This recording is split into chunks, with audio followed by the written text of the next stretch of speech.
قراو سورة ياسين، قراو سورة ياسين،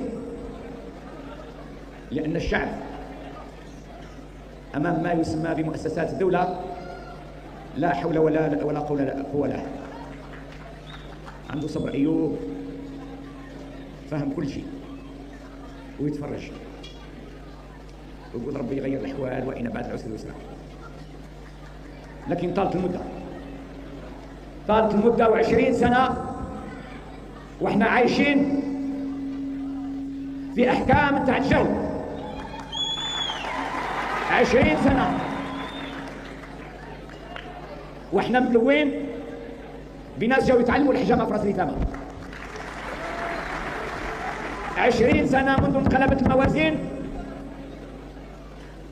والبندية أصبحوا حكام والحكام أصبحوا بندية.